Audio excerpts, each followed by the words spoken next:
UDFിന്റെ convener Adoor Prakash ആവശ്യപ്പെടുകയാണ് CPI തങ്ങളുടെ പാളയത്തിലേക്ക് വരണമെന്ന്. പണ്ട് നാം കണ്ടിട്ടുണ്ട്, അടിയന്തരാവസ്ഥയുമായി ബന്ധപ്പെട്ട് നാം ചർച്ച ചെയ്യുമ്പോൾ ആ കാലത്ത് CPI എവിടെയായിരുന്നു എന്ന് നമുക്കറിയാം. അങ്ങനെ ഒരു തിരിച്ചറിവ് സാധിക്കുമോ? പ്രസക്തമായിട്ടുള്ളൊരു ആവശ്യമാണ് ഉന്നയിച്ചിരിക്കുന്നത്.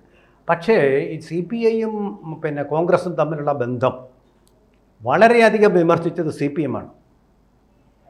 കോൺഗ്രസിൻ്റെ അല്ലെങ്കിൽ ഇന്ദിരാഗാന്ധിയുടെ വാലിൽ തൂങ്ങി നടക്കുന്ന പാർട്ടി, നേതാക്കൾ മാത്രമുള്ള പാർട്ടി, അനുയായികളില്ലാത്ത പാർട്ടി.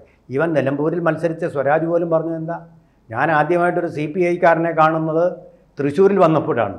കാരണം അന്തിക്കാട്ടെ ചെത്തുതൊഴിലാളി സംഘടന KP പ്രഭാകരൻ്റെ, പിൽക്കാലത്ത് KP രാജേന്ദ്രൻ്റെയൊക്കെ നേതൃത്വത്തിൽ സംഘടിപ്പിക്കപ്പെട്ട തൊഴിലാളികളെല്ലാം CPIക്കാരായിരുന്നു. അവിടെ മാത്രമേ ഉള്ളൂ എന്ന് പറഞ്ഞ് കളിയാക്കുകയാണ് ചെയ്തത് CPIയെ.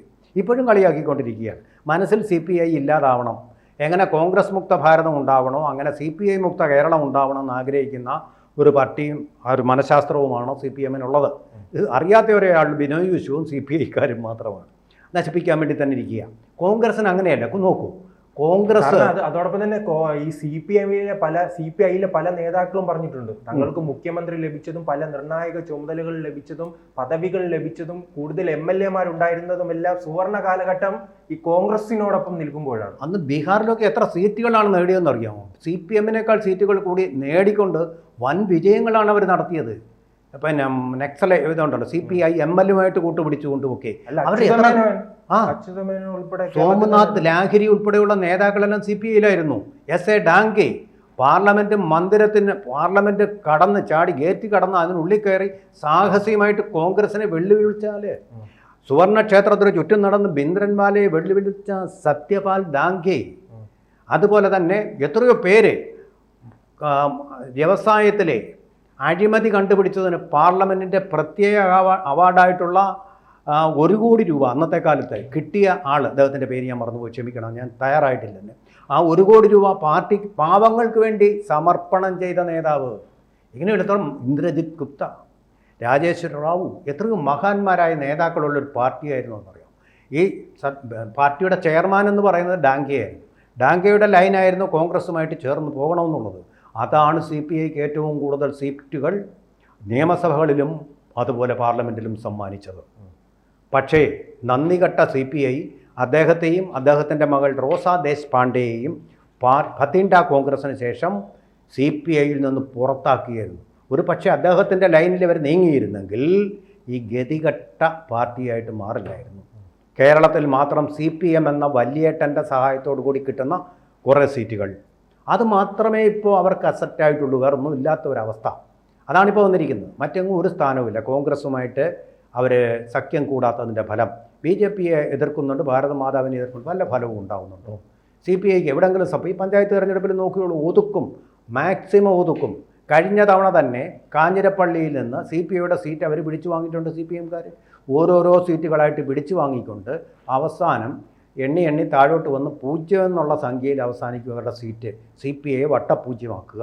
അതുകൊണ്ട് തന്നെയാണ് CPM ഐക്യം എന്ന് CPIക്കാർ എപ്പോഴും ഇങ്ങനെ നിലവിളിച്ചു കൊണ്ടിരിക്കുമ്പോഴും അങ്ങനെ ഒരു ഐക്യത്തിൻ്റെ സമയമായിട്ടില്ല എന്നവർ പറയുന്നു. ഐക്യത്തിൻ്റെ സമയമാവുന്ന എപ്പോഴാണ്?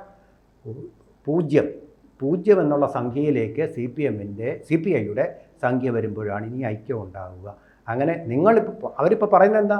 CPMൽ ലയിക്കുക, CPIയെ പിരിച്ചു വിട്ടിട്ട് എന്നുള്ളതാണ് പറയുന്നത്. ഐക്യത്തിനൊരു എപ്പോഴും അവരെ എതിരായിട്ടാണ് നിൽക്കുന്നത്. മനസ്സിലാക്കൂ. അപ്പം അങ്ങനെയുള്ളൊരു നാം കേരളത്തിലേക്ക് വരികയാണെങ്കിൽ അങ്ങനെ CPI കോൺഗ്രസിനോടൊപ്പം ചേരുകയാണെങ്കിൽ എങ്ങനെയായിരിക്കും കേരള രാഷ്ട്രീയം ഇനി മാറുക? കാരണം ചിലപ്പോൾ ഈ CPI വന്നാൽ പുറകെ തന്നെ കേരള കോൺഗ്രസ് വരാൻ സാധ്യതയില്ലേ? നോക്കൂ, അടിയന്തരാവസ്ഥയെ പിന്തുണച്ചപ്പോഴും അവർ സഞ്ജയ് ഗാന്ധിയെ തള്ളി പറഞ്ഞിരുന്നു. അത്തരം ഒരു തീരുമാനം ഇപ്പോൾ കേരളത്തിലും എടുത്തിട്ടുണ്ട് അവർ. പിണറായി വിജയനെ സപ്പോർട്ട് ചെയ്യുമ്പോഴും വീണ വിജയനെ അവർ എതിർക്കുന്നുണ്ട്. എതിർത്തതിന് ശിവൻകുട്ടി അവളുടെ കേസ് ചോദിച്ചോളും CPIയുടെ സഹായം വേണ്ട എന്ന് പറഞ്ഞ് അധിക്ഷേപിച്ചിട്ടുണ്ട്. അതെല്ലാം സഹിച്ചുകൊണ്ട് ചവിട്ടും കുത്തുമേറ്റുകൊണ്ടാണ് CPMൻ്റെ തൊഴുത്തിൽ അവർ കഴിഞ്ഞുകൂടി പോരുന്നത്. അത്ര നാളും കെട്ടാണ്. പക്ഷേ കോൺഗ്രസ്സിൽ അവർക്ക് കിട്ടിയ സ്വീകരണം നോക്കൂ.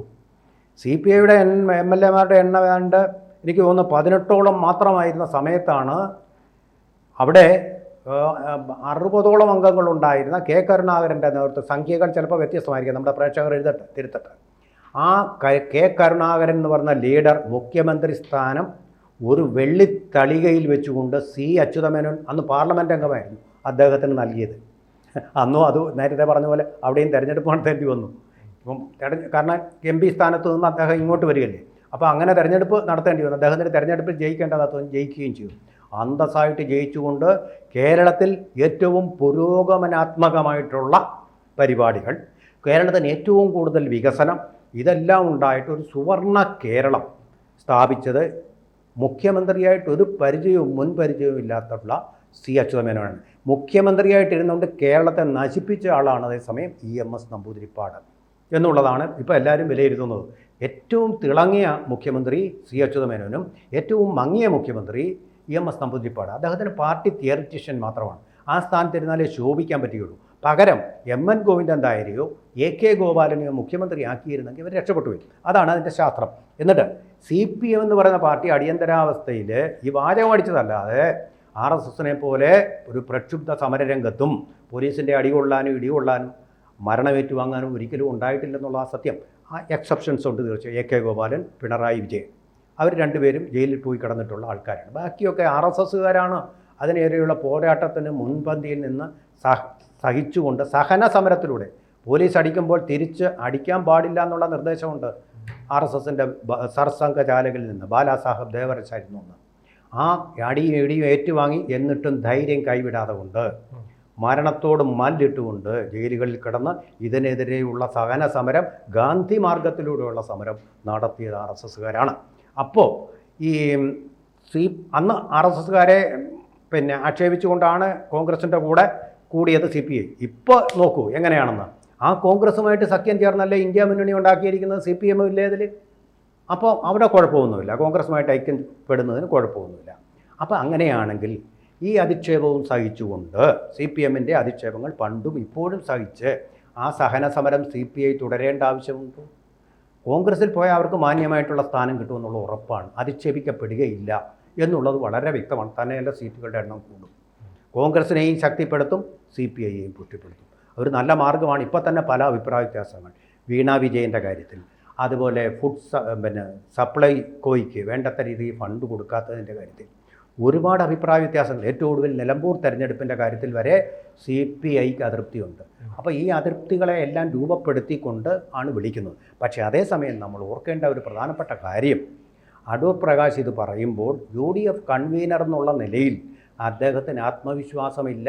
ഇതേ രൂപത്തിൽ അടുത്ത പഞ്ചായത്ത് തിരഞ്ഞെടുപ്പിലും അതുപോലെ അത് കഴിഞ്ഞ് വരുന്ന നിയമസഭാ തെരഞ്ഞെടുപ്പിലും CPIക്ക് ജയിക്കാൻ കഴിയുമെന്നൊരു ആത്മവിശ്വാസം അദ്ദേഹത്തിന് ഇല്ലാത്തതുകൊണ്ടാണ് CPI കൂടി കൂട്ടിന് വിളിക്കുന്നത്. എങ്കിൽ മാത്രം കുറച്ച് നാളുകളായി കേരള കോൺഗ്രസിനെ തങ്ങളുടെ പാളയത്തിൽ എത്തിക്കാൻ ശ്രമം നടക്കുന്നുണ്ടല്ലോ, അത് അങ്ങ് വിജയിക്കുന്നില്ലല്ലോ. അപ്പോൾ അതിന് പകരമായാണോ ഒരു CPI ലക്ഷ്യമിടുന്നത്? CPI കുറച്ചുകൂടെ ശക്തിയുള്ള പാർട്ടിയാണ്. കേരള കോൺഗ്രസിനേക്കാൾ കുറച്ചുകൂടി ശക്തിയുള്ള പാർട്ടിയാണ്. അല്ലെങ്കിൽ തന്നെ ജോസഫ് ഗ്രൂപ്പ് ഇപ്പോഴുണ്ടല്ലോ, ഇവരുടെ പാർട്ടിയിൽ തന്നെ ഉണ്ട്. അപ്പോൾ ജോസഫ് ഗ്രൂപ്പ് ഇരിക്കുമ്പോൾ ജോസഫ് ഗ്രൂപ്പിന് ചിലപ്പോൾ ഇഷ്ടപ്പെടില്ല ജോസ് കെ മാണിയെ വിളിക്കുന്നത്.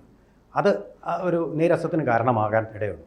അപ്പോൾ അത് ഏറ്റവും സേഫായിട്ട് ജയിക്കണം. CPI വന്നു കഴിഞ്ഞാൽ തീർച്ചയായിട്ടും it will fill the bill എന്ന് പറഞ്ഞു കഴിഞ്ഞാൽ fill the dots and blanks.